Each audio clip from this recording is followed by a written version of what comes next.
Good morning to all. I am Dr. Prabhakar Shukla. My YouTube channel name is Dr. Prabhakar Shukla Mathematics Classes. Today we discuss new chapter Binary Operations of class 12th. आज हम लोग binary operations के बारे में basics के बारे में जानेंगे जो क्लास 12 के तहत है। इसे हायर क्लासेस में भी हम लोग एब्स्ट्रैक्ट अलजेब्रा के रूप में जानते हैं, जिसे ग्रुप के बारे में मानते हैं, बेलियन ग्रुप है, रिंग है, इंटीग्रल डोमेन है, फील्ड है, वो सब की चर्चा होती है। लेकिन यहाँ पे बेसिक चीज जानना है, बाइनरी ऑपरेशन के तहत हमें क्या क्या पढ़ना है। 7 प्रॉपर्टी हम लोग 7 वैसे कंडीशन होते हैं। एक क्लोजर प्रॉपर्टी की चर्चा करेंगे, एक तब बाइनरी ऑपरेशन की चर्चा करेंगे, फिर एसोसिएटिव लॉ होते हैं, कम्यूटेटिव लॉ होते हैं, डिस्ट्रीब्यूटिव लॉ होते हैं, existence of identity element, expanse of inverse element. यह 7 कंडीशंस होते हैं। इसमें जानने के लिए कैसे निकाला जाता है, इस सब की चर्चा आज की वीडियो में हम लोग बेसिक चर्चा करेंगे। इस वीडियो को अंत तक देखेंगे तो आप सब कुछ समझ में आ जाएगा। तो सबसे पहले मेरे channel doctor Prabhakar Shukla mathematics classes को सब्सक्राइब करें, लाइक करें, शेयर करें और अपना कमेंट्स और सुझाव भी अवश्य दें। तो इसमें फर्स्ट जो हम लोग लिखते हैं, पहला लिखते हैं क्लोजर प्रॉपर्टी। क्लोजर प्रॉपर्टी की चर्चा हम लोग करते हैं। क्लोजर प्रॉपर्टी एक एक करके हम लोग चर्चा करते हैं कि क्लोजर प्रॉपर्टी में हम चर्चा करते हैं क्या कि एंड ऑपरेशन स्ट्रिक का साइन है on a non empty set S, हालांकि एंड ऑपरेशन एक स्ट्रिक का साइन हो जो मल्टीप्लिकेशन और एडिशन के लिए डिफाइन होता है on a non empty set S is said to satisfy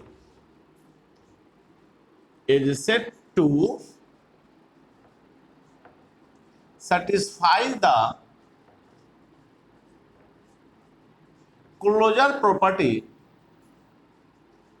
if satisfied कब करेगा, if A belongs to S, B belongs to S, then A strict B also belongs to S। मतलब कि A अगर S का element है, B भी S का element है, तो इस दोनों के बीच में जो ऑपरेशन हम यूज करेंगे आइदर एडिशन और मल्टीप्लिकेशन, वो भी अगर S का एलिमेंट होता है तो ऐसे ही को हम लोग क्लोजर प्रॉपर्टी कहते हैं। ठीक है, यहाँ S इज क्लोज्ड ओवर किस पर हुआ, स्ट्रिक पे हुआ, तो हम लोग यहाँ ऐसा कह सकते हैं।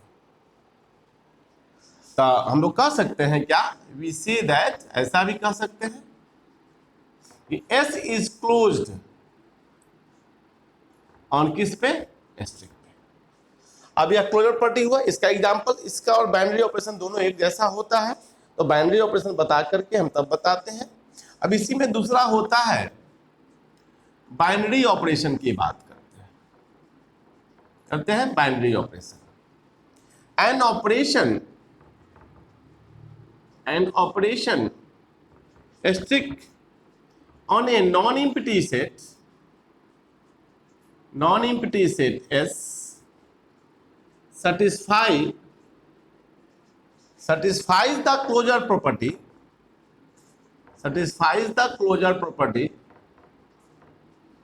is known as a binary operation,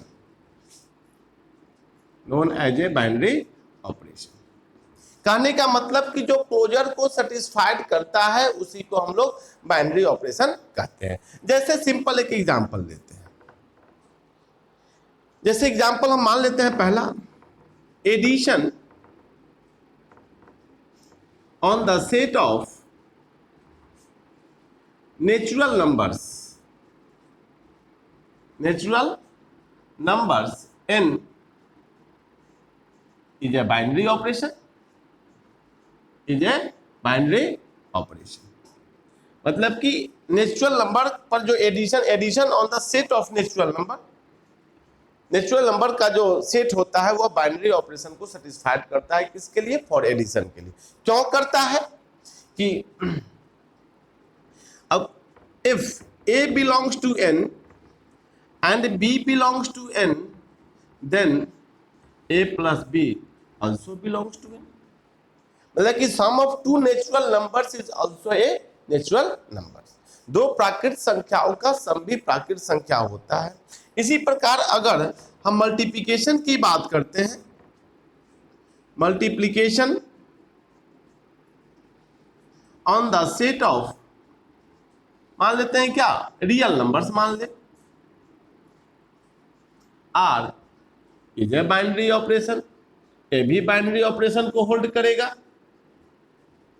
कैसे? If A belongs to R and B belongs to R, then A into B also belongs to R. कहने का तात्पर्य क्या हुआ कि बाइनरी ऑपरेशन जो होता है जो क्लोजर प्रॉपर्टी को होल्ड करे। तो क्लोजर प्रॉपर्टी किसको कहते हैं? ये an operation strict on a non-empty set S is said to satisfy the closure property if A belongs to S and B belongs to S, then A strict B also belongs to S, then we say that S is closed on strict। और जो closure को hold करता है उसी को binary operation कहते हैं। जैसे एग्जांपल में sum of two natural numbers is also a natural numbers. अगर A and B are natural numbers है तो उस पर एडिशन जो ऑपरेशन यूज होगा वो भी नेचुरल नंबर होगा। This the closure property holds, so it is a binary operation, इसी को हम लोग कहते हैं। अब जैसे अगर आपसे कहे कि इसका बाइनरी ऑपरेशन होल्ड नहीं करता है तो कैसे अगर हो, एक इसका एक और एग्जांपल हम देते हैं। मान लीजिए कि होल्ड किया, किस कंडीशन में होल्ड नहीं करेगा इसकी चर्चा भी हम कर देते हैं थोड़ा। अब देखिए, on the set of, third example, set Z plus. अब Z प्लस करने का मतलब set of positive integer defined as A strict B equal to mod of A minus B is not a binary operation, is not a binary operation. यह binary operation क्यों नहीं होगा? Strict कर दो on the set Z plus defined देता है is not a binary operation. अब suppose करते हैं A और B है, we take A equal to A and B equal to B, A लेते हैं और सेम एलिमेंट लेते हैं तो A strict A equal to mod of A minus A equal to 0, mod 0 लिखेंगे तो ये 0 हो जाएगा, which is not a positive integer. अब कहेंगे कि 0 पॉजिटिव नहीं है, 0 is neither positive nor negative, ना वह पॉजिटिव है ना वह नेगेटिव है, इसलिए strict, therefore it is not a binary operation, it is not a binary operation। ऐसा भी एग्जांपल हम लोगों के बीच में आता है। हमने दो की चर्चा कर ली, किसकी की चर्चा कर ली है? क्लोजर प्रॉपर्टी और बाइनरी ऑपरेशन की। अब अगला चर्चा है हम लोगों को एसोसिएटिव लॉ की चर्चा है। अब उसकी चर्चा करते हैं, एक एक करके सबकी 7 प्रॉपर्टी है, हम 7 के साथ सबकी चर्चा अभी हम लोग करेंगे। अब तीसरा देखें, एसोसिएटिव लॉ। अब एसोसिएटिव लॉ क्या होता है? ए binary operation, A binary operation strict on a non empty set, a non-empty set S satisfy the associative law, associative law if, कब satisfied करता है कि A strict B strict C equal to A strict B strict C for all A B C belongs to S। मतलब कि ए और B का operation पहले फिर उसके साथ सी का, तो यह सेटिस्फाइड करता है। जैसे हम इसका एग्जांपल बताते हैं। सपोज कीजिए, मान लेते हैं क्या, let A B and C belongs to R, then number first A plus B plus C equal to A plus B plus C. आगे पीछे लिखने में कोई दिक्कत नहीं है, पहले बी और सी को जोड़े फिर ए को जोड़े, उतना ही बराबर है। जैसे 2 3 4, तो 3 और 4 को जोड़ेंगे तो 7 हो जाएगा। जैसे एग्जांपल में यहाँ 2 + 3 + 4 लीजिए या 2 + 3 + 4 लीजिए, सबका रिजल्ट कितना आएगा, सेम ही आ जाएगा। ये फॉर एडिशन के लिए हो गया। इसी प्रकार for multiplication a into B into C बराबर a into B into C होता है। जैसे आप 2 into 3 into 4 equal to 2 into 3 into 4। अब देखिए 3 4 जा 12 और 12 2 जा 24, 2 3 जा 6 और 6 4 जा 24। मतलब कि ऐसे ही कंडीशन को हम जानते हैं, उसी को हम लोग क्या कहते हैं, एसोसिएटिव लॉ कहते हैं। यह मेरा किस कंडीशन को फुलफिल करता है, एसोसिएटिव। कहने का मतलब ए binary operation stick on a non empty set S satisfies the closure property if a stick b of stick c equal to a stick b stick c। आगे पीछे लिखने से कोई फर्क नहीं पड़ता है। अब इसी में हम अगला चर्चा करते हैं कम्यूटेटिव लॉ की। हाँ, 3 को होगा, 7 प्रॉपर्टी है, बार बार कह रहे हैं। अब हम चर्चा करते हैं कम्यूटेटिव लॉ की। तो कम्यूटेटिव लॉ क्या होता है, ए बाइनरी ऑपरेशन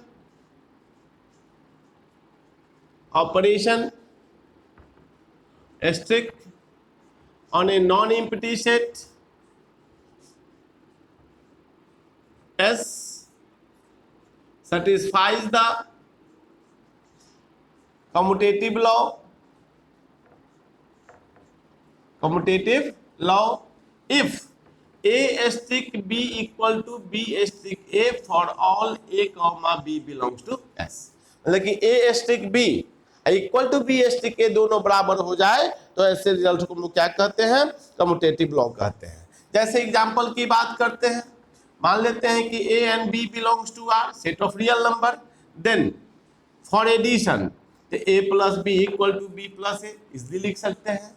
उसी प्रकार फॉर मल्टीप्लिकेशन A × B बराबर B × A, एडिशन के लिए मल्टीप्लिकेशन दोनों के लिए होल हो जाता है, इसी को हम लोग क्या कहते हैं, हम लोग कम्यूटेटिव लॉ कहते हैं। इसी में होता है फिर 5वां, हम लोग डिस्ट्रीब्यूटिव लॉ की चर्चा करते हैं। अब डिस्ट्रीब्यूटिव लॉ क्या होता है, इसमें 2 ऑपरेशन की चर्चा है। Let strict and O be 2 binary operations, 2 binary operations. आप कहेंगे कि 2 क्यों लिए, जैसे कि यहाँ 2 ऑपरेशन चर्चा होगी, एक एडिशन के लिए, एक मल्टीप्लिकेशन के लिए चर्चा होती है। 2 binary operations on a non empty set S, मतलब कि नॉन एम्प्टी सेट एस पर है। तो हम कह सकते हैं क्या, we say that strict is distributive over O if, कैसे कहलाएगा, तब if A strict B operation C equal to A strict B operation A strict C for all A B C belongs to S. मतलब कि जैसा example से समझेंगे, मान लेते हैं कि A B C belongs to R, then A into B plus C बराबर A into B plus A into C. हम लोग ऑपरेशन यूज करते हैं कि नहीं करते हैं, आराम से करते हैं, नंबर लिख के भी इसको सॉल्व कर सकते हैं, ऐसे भी करते हैं। इसी को हम लोग क्या कहते हैं, डिस्ट्रीब्यूटिव। मतलब कि let strict and O be 2 binary operations on a non empty set S satisfies the क्या कहता है, S. We say that strict is distributive over O, strict को डिस्ट्रीब्यूटिव कहा जाएगा ओ पर, if A strict B operation C equal to A strict B operation A strict C. जैसे हम लोग पढ़ते थे, ए बी सी अगर रियल नंबर है, नेचुरल भी हो सकता है, ठीक है, ध्यान रखना है। तो A into B plus C equal to A into B plus A into C, इस कंडीशन को जो फुलफिल करता है उसी को हम लोग क्या कहते हैं, डिस्ट्रीब्यूटिव लॉ कहते हैं। अब अगला चर्चा करते हैं हम लोग आइडेंटिटी एलिमेंट की।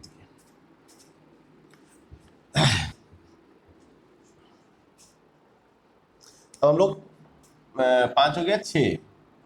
अब आइडेंटिटी एलिमेंट की बात करते हैं।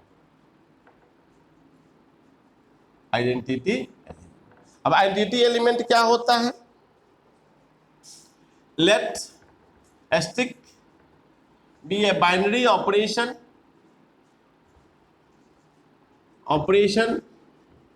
on a non-empty set S। मतलब स्टिक क्या है, एक बाइनरी ऑपरेशन है इसमें नॉन एम्प्टी सेट पर। तो एन एलिमेंट, कोई एक एलिमेंट लेते हैं, E belongs to S, if it exist, अगर यह एग्जिस्ट करता है, सच दैट, ऐसा हो कि A strict E equal to E strict A equal to A for all A belongs to S। इसको फॉर ऑल पढ़ते हैं, मतलब कि A पर ऑपरेशन ऐसा लगाए कि उसका रिजल्टेड वैल्यू भी A के बराबर आ जाए, देन वी से दैट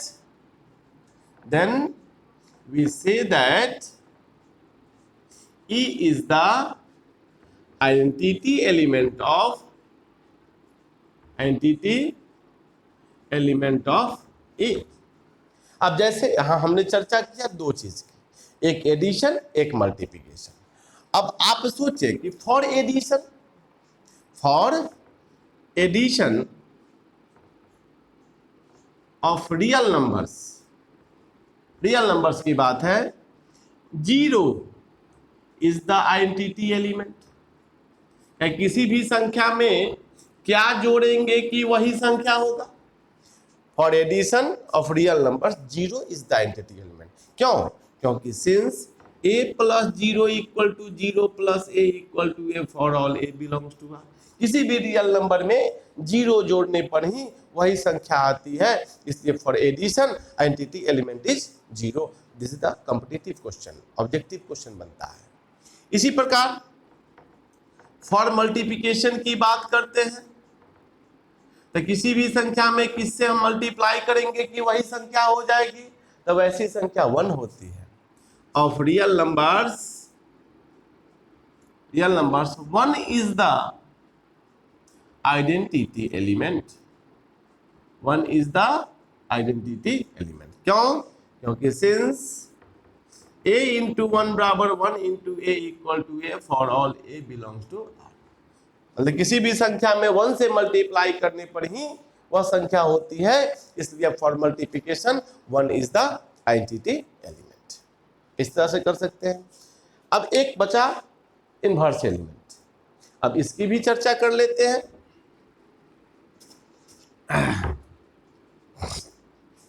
अब देखिए इनवर्स ऑफ एन एलिमेंट की चर्चा करते हैं। 7वां है inverse of an element. Inverse of an element, अब इनवर्स की चर्चा करते हैं। हम लिखते हैं क्या है, let strict be a binary operation on a non empty set. Non empty set, वही बात, मतलब कि स्ट्रिक्ट क्या है, बाइनरी ऑपरेशन है नॉन एम्प्टी सेट एस पे। एंड लेट, मान लो, and let E be the identity element. E be the identity element, E मेरा क्या है, मेरा आइडेंटिटी एलिमेंट। तो मान लेते हैं फिर let a belongs to S, a कोई एस का एलिमेंट है, देन वी से दैट, तो we say that A is the inverse element। Inverse को इन्वर्टिबल कह सकते हैं। A is invertible if there exists an element B belongs to S such that, ऐसा है कि A strict B equal to E बराबर B strict A। मतलब कि एक A S का एलिमेंट है, B एक लेते हैं ऐसा एलिमेंट जो A strict B equal to अगर E के बराबर होता है या B strict A equal to भी E के बराबर होता है, तो therefore B is the inverse of A and B right. हम क्या लिख सकते हैं कि B equal to A inverse. इसी को हम लोग क्या कहते हैं, B is the inverse of A and we write B equal to A inverse. अब जैसे एग्जाम्पल की बात करते हैं, for addition on the set of real numbers, minus A is the inverse element of A belongs to R. मतलब A का inverse क्या होगा? माइनस ए होगा. क्यों? क्योंकि सिंस A जोड़ minus a equal to minus a plus a equal to zero, क्योंकि zero is the additive identity element for addition. इसी प्रकार अगर हम फॉर मल्टीप्लिकेशन